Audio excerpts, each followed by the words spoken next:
வணக்கம். கலாம் செய்திகள் வாசிப்பவர் சரண்யா வெங்கடேசன். மதுரை விளாங்குடியில் வசித்து வரும் ஓய்வு பெற்ற மின்வாரிய அதிகாரி முருகேசன் தனது தந்தை சுப்பையா பிள்ளை அவர்களின் 40வது நாள் நினைவு தினத்தை முன்னிட்டு பெத்தானியாபுரத்தில் உள்ள ஜெகம் சேரிட்டபிள் ட்ரஸ்ட் அலுவலகத்தில் ஆதரவற்ற முதியோர்களுக்கு அன்னதானம் வழங்கினர். இந்நிகழ்வின் போது அவரது மனைவி முத்துலட்சுமி, மகன் டாக்டர் விஷ்ணு சங்கர், மகள் டாக்டர் சோபிகா ஆகியோருடன் இருந்தனர். கலாம் நியூஸ் செய்திகளுக்காக மதுரை செய்தியாளர் கனகராஜ்.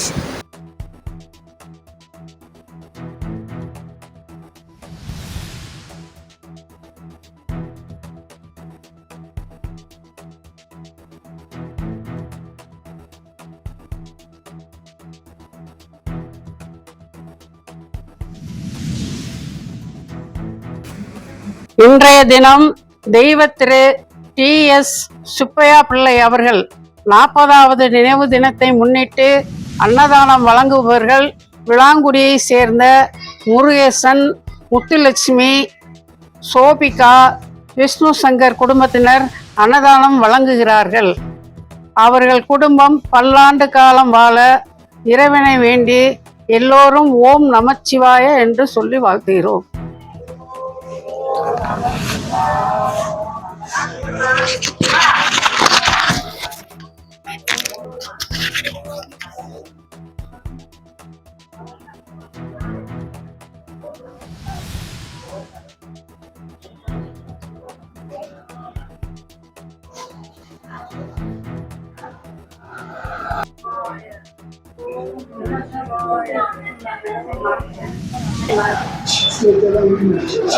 அனைவருக்கும் வணக்கம். எனது பெயர் முருகேசன். நான் தமிழ்நாடு மின்சார வாரியத்தில் உதவி செயற்பொறியாளராக இருந்து பணி ஓய்வு பெற்றுள்ளேன். நான் விளாங்குடியில் வசித்து வருகிறேன். இன்று எனது தந்தையாரின் திரு டி.எஸ். சுப்பையா பிள்ளை அவர்களின் 40வது நாள் நினைவு திதியை முன்னிட்டு ஜெகம் ட்ரஸ்ட் சார்பாக அன்னதானம் வழங்கப்படுகிறது. எனது தந்தையின் வயதிற்கு ஒத்த அந்த பெரியவர்களுக்கு இன்று அன்னதானம் வழங்குவதில் உண்மையிலே மிகுந்த மகிழ்ச்சி அடைகிறேன். பெற்றோர்களை இன்ற கால இளைஞர்கள் கைவிடாமல் இது போன்ற அன்னதானம் போன்ற நிகழ்ச்சிகளில் அனைவரும் ஈடுபட வேண்டும் என்று கேட்டுக்கொள்கிறேன். இன்னைக்கு ட்ரெண்டிங் என்னன்னு கேட்டீங்கன்னா, கஷ்டப்பட்டு வளர்த்த அந்த பெற்றோர்களை கைவிட்டுறாங்க. இந்த பெற்றோர்கள் கஷ்டப்பட்டு பிள்ளைங்க நம்மளுக்கு பின்னாடி உதவுவாங்க அப்படின்னு சொல்லி கஷ்டப்பட்டு வளர்க்குறாங்க. இப்போ அவங்களுக்குன்னு ஒரு வாழ்க்கை, அவங்களுக்குன்னு ஒரு வேலை கிடைச்சோன்னா பிள்ளைங்களை கொண்டு போய் நம்மளுக்கு டிஸ்டர்பாக இருப்பாங்கன்னு சொல்லி முதியோர் இல்லத்தில் போய் சேர்த்து விட்டுறாங்க. எதுக்காகன்னு கேட்டிங்கன்னா, சாப்பாடு போடணும், அவங்கள பராமரிக்கணும் அப்படின்னு சொல்லி முதியோர் இல்லத்தில் சேர்த்து விடுறது இப்போ ரொம்ப ட்ரெண்டிங்காக போயிட்டு இருக்கு. இப்போ இன்றைய தலைமுறை இப்படி போயிட்டு இருக்காங்க. பற்றி நீங்கள் என்ன சொல்லுவீங்க? எந்த சூழ்நிலையிலும் தாய் தந்தையை மட்டும் யாருமே கைவிட்டக்கூடாது. ஏன்னா நம்மளை கஷ்டப்பட்டு வளர்த்து நல்ல நிலைமைக்கு நம்ம இன்றைக்கு நம்ம நல்ல நிலைமைக்கு இருக்கிறோம்னா அதுக்கு முக்கிய காரணம் பெற்றோர்கள் தான். அதனால எந்த சூழ்நிலையிலையும் இப்போ உள்ள தற்போது உள்ள இளைஞர்கள் எந்த சூழ்நிலை அவர்கள் நல்லா இருக்கும்போது நீங்க கவனிக்காம இருந்தாலும் அவங்க ஒரு கஷ்டப்படும் போது வயது முதிர்வு எந்த சூழ்நிலையும் கைவிடாம அவர்களை பாதுகாத்து, ஏன்னா இன்னைக்கு நம்ம நல்ல நிலைமையில இருக்கணும், அவங்க நாளைக்கு வயசு காலத்துல நல்ல நிலைமையில இருக்கணும் அப்படிங்கறக்காக இன்றைய இளைஞர்கள் அவர்களை எந்த சூழ்நிலையிலும் கைவிடாமல் இருந்தாலே இந்த அனாதை ஆசிரமம் என்று இல்லாமலே ஆகிவிடும். எந்த சூழ்நிலையும் அவர்களை அனாதை ஆசிரமம் போன்றவற்றில் சேர்க்காமல் தன்னுடனே வைத்துக் கொள்வதற்கு கேட்டுக்கொள்கிறேன். என் பேர் டாக்டர் சோபிகா. நான் பிசியோதெரபிஸ்டா இருக்கேன். இன்னைக்கு இந்த ஜெகம் ட்ரஸ்ட்ல எங்க தாத்தாவோட நினைவு நாளை இது பண்ணி எங்க அப்பா எல்லாருக்கும் அன்னதானம் போடுறாங்க. இங்க வயசானவங்க, பசங்களால பார்த்துக்க முடியாம கைவிடப்பட்ட பெற்றோர்கள் இங்க சாப்பிட்டுட்டு இருக்காங்க. என்னதான் அன்னதானம் போடுறது ஒரு சந்தோஷமா இருந்தாலுமே ஒரு செகண்ட் ஒரு மனசுல கஷ்டமா இருக்கு. ஏன்னா நம்மள மாதிரி யங்ஸ்டர்ஸ் யாரோ ஒருத்தர் தான் இவங்களை கைவிட்டு இவங்க இந்த நிலைமைக்கு இருக்காங்க. ஒருவேளை அவங்க அப்படி ஒரு ஸ்டெப் எடுக்கல அப்படின்னா இங்க யாருமே இப்படி இருந்திருக்க மாட்டாங்க. இந்த ட்ரஸ்ட்னு ஒண்ணு இருந்திருக்காது. நாட்டுல எங்களுக்கு இவ்வளோ அனாத ஆசிரமம் இருக்கு, வயசானவங்களை பாத்துக்கிறதுக்கு இவ்வளவு பெரிய ஹோம் இருக்கு அப்படின்னு சொல்றது பெருமை கிடையாது. ஏன்னா நம்ம ஒழுங்கா இருக்கோம் அப்படின்னா, ஏன்னா நம்மளை கஷ்டப்பட்டு வளர்த்துருக்காங்க, படிக்க வச்சிருக்காங்க, படிக்க வச்சதுனாலதான் நம்ம ஒரு வேலையில இருக்கோம். இன்னைக்கு நான் இப்படி இருக்கேன், நான் டாக்டரா இருக்கேன், பிசியோதெரபிஸ்டா இருக்கேன், நான் ஒரு நல்ல இடத்துல ஏர்ன் பண்ணிட்டு இருக்கேன், என்னால அன்னதானம் போடுற அளவுக்கு நான் வந்திருக்கேன் அப்படின்னா அதுக்கு ரீசன் என் பேரண்ட்ஸ் தான்.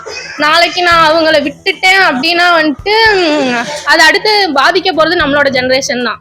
ஸோ இப்போ இருக்க யங்ஸ்டர்ஸ்க்கு என்ன சொல்லணும்னா, இதுக்கு முன்னாடி இருக்கிறவங்க ஓகே, இப்போ இவங்க ஆல்ரெடி அன்னதானம் போட்டுக்கிட்டு இருக்கோம் அப்படின்னா இவங்கெல்லாம் யாருனாலையோ கைவிடப்பட்டு வந்தவங்க, இவங்கள பார்த்துக்க வேண்டியதும் இப்போ இருக்க யங்ஸ்டர்ஸோட நம்மளோட பொறுப்பு தான்.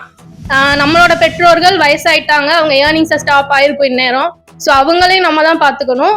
யாருனாலையோ விட்ட பெற்றோர்களும் நம்மளோட அம்மா அப்பா மாதிரி தான், அவங்களையும் நம்ம பார்த்துக்கணும். ஸோ இப்போ இருக்க யங்ஸ்டர்ஸ்க்கு என்ன சொல்லணும்னா, யாரும் அவங்க அம்மா அப்பாவை விடாதீங்க. இப்போ இருக்க யங்ஸ்டர்ஸ் நிறையவே மாறிட்டு வராங்க, அந்த மாதிரி யாருமே இருக்கிறது இல்லை. நான் பார்த்தேன்னு அதாச்சும் இந்த முன்னைய ஜென்ரேஷன், என் வயசுல இருக்கவங்க சொல்றேன், முந்தைய ஜென்ரேஷன் நிறைய கை விட்டுட்டாங்க, அந்த மாதிரி நிறைய நியூஸும் நம்ம பார்த்துட்டு இருக்கோம். அது ரொம்பவே கஷ்டமா இருக்கு. இன்னைக்கு அன்னதானம் போடும் போது கூட என்னதான் சந்தோஷமா இருந்தாலும் ஏதோ ஒரு மனசுல ஒரு கஷ்டம் இருந்துட்டு தான் இருக்கு. ஏன்னா நம்ம விட்டுறக்கூடாது அப்படின்றது என் மைண்ட்ல ரொம்ப ஸ்ட்ராங்கா இருக்கு. ஸோ யங்ஸ்டர்ஸ், நீங்க முன்னாடி ஒரு நாள் இதை பண்ணா கூட நீங்க அடுத்து உங்க அம்மா அப்பாவை இப்படி விட மாட்டீங்க. இந்த மாதிரி நிறைய பண்ணணுன்ற தாட்ஸ் உங்களுக்கு வரும். இப்ப இருக்க யங்ஸ்டர்ஸ்க்கு என்ன சொல்றேன் அப்படின்னா, இந்த மாதிரி ஏதாச்சும் ஸ்டெப் எடுங்க. இந்த மாதிரி நிறைய ட்ரஸ்ட் நம்ம ஊர்ல இருக்கு. ஸோ கைவிடப்பட்ட பெற்றோர்களாகவும் இருக்கலாம், இல்ல அது அநாத ஆசிரமம் குழந்தைகள் இதாகவும் இருக்கலாம். ஸோ ஏதோ நம்மளால முடிஞ்சது ஒரு மாசத்துல ஒரு 10% ஒதுக்கி அவங்களுக்காக ஹெல்ப் பண்றது ரொம்பவே நல்லதா இருக்கும். நம்மளோட பேரண்ட்ஸை பார்த்துக்கிறதே ஒரு பெரிய விஷயமா தான் இப்போ இருக்க ஜென்ரேஷனுக்கு ஆயிட்டு இருக்கு. ஸோ அதையும் கொஞ்சம் நம்ம கன்சிடர் பண்ணணும். என்னைக்குமே நம்மளோட பேரண்ட்ஸை கைவிட்டுறக்கூடாது. அது ஒரு பாவம், எனக்கு தெரிஞ்ச அது ஒரு பாவம். அப்படி நம்ம பண்ணோம் அப்படின்னா நாளைக்கு நம்மளோட நிலைமையும் அப்படிதான் இருக்கும். ஏன்னா அடுத்து நம்மளோட ஜென்ரேஷன் அதை பார்த்து தானே வளருவாங்க. இன்னைக்கு நான் எங்க அப்பாவை பார்த்தேன், எங்க பாட்டியை எங்க அப்பா தான் பார்த்துக்கிட்டாங்க. அது ஃபுல்லாமே அவங்க உடம்பு முடியாம இருந்தப்ப ஃபுல்லாமே எங்க அப்பா தான் பார்த்துக்கிட்டாங்க. அவங்களோட அப்பாவோட நினைவு நாளுக்குமே இப்படி போட்டு ஸோ இவ்வளோ பாசமா பார்த்துக்க அப்படின்றப்ப நான் அவங்கள பார்த்து வளர்ந்தேன். நான் அவங்கள நல்லா பார்த்துப்பேன், இந்த மாதிரி இருக்கவங்களையும் பார்த்துப்பேன். கண்டிப்பா இவங்க இங்க சாப்பிட்டுட்டு இருந்த எல்லாருமே என்னோட பேரண்ட்ஸ் மாதிரி தான். அவங்களையும் நான் என்னைக்குமே விட்டுற மாட்டேன். உங்களுக்கு கண்டிப்பா சாப்பாடு கிடைக்கும், என்னைக்குமே நீங்க ஃபீல் பண்ண வேண்டாம், உங்களுக்கு என்னைக்குமே சாப்பாடு கிடைக்கும். ஸோ என்னால் முடிஞ்சதை நான் உங்களுக்காக பண்ணுவேன். ஸோ அடுத்த ஜென்ரேஷன் அதான், இந்த மாதிரி நீங்க போய் பண்ணுங்க. ட்ரஸ்ட் இப்போ இருக்கிறவங்க விட்டுட்டாங்க. ஸோ அதை நம்ம பண்ணுவோம். ட்ரஸ்ட்டுக்கு போய் ஹெல்ப் பண்ணுங்க. அடுத்து இந்த மாதிரி ட்ரஸ்ட் எவ்வளவு தூரம் குறையுதோ அவ்வளோ தூரம் நம்ம யங்ஸ்டர்ஸ் பெருமைப்படலாம். இப்போ நான் உங்க எல்லாருக்குமே ஒரு ரெக்வஸ்டா வைக்கிறது என்ன அப்படின்னா, தயவு செஞ்சு உங்களோட பேரண்ட்ஸை முதியோர் இல்லத்துல போய் சேர்க்காதீங்க. உங்களால ஏன்னா காசு கட்டி சேர்க்குறீங்க, அதுக்கு பதிலாக நீங்க வீட்டுல வச்சு உங்களால என்ன முடியுமோ அந்த அளவுக்கு பாத்துக்கலாம். அதுவே ஒரு பெரிய இதா இருக்கும். ஸோ ப்ளீஸ் தயவு செஞ்சு யாருமே முதியோர் இல்லத்துல போய் யாருமே சேர்க்காதீங்க உங்களோட பெற்றோர்களை. அது கடைசியா ஒரு ரெக்வஸ்டா நான் உங்க எல்லாத்தையுமே கேட்டுக்கிறேன். நம்மளோட ஜென்ரேஷனாச்சும் அடுத்து திருந்துவோம். அடுத்து இந்த மாதிரி ஒரு முதியோர் இல்லமே கம்மி ஆகணும். அதுக்கு நம்ம ஜென்ரேஷன் ஃபர்ஸ்ட் ஸ்டெப்பா இருக்கும். அப்படி நம்ம செய்யற இது ஒரு பாவம். பெற்றோர்களை கொண்டு நம்ம ஆசிரமத்தை சேர்க்கிற ஒரு பாவம். அந்த பாவம் அடுத்து நம்மளையும் சேரும், நம்ம குழந்தைங்களையும் சேரும். ஸோ அதை நம்ம இதை ஸ்டாப் பண்ற ஜென்ரேஷனா நம்ம முதல் ஸ்டெப்பை எடுத்து வைப்போம்.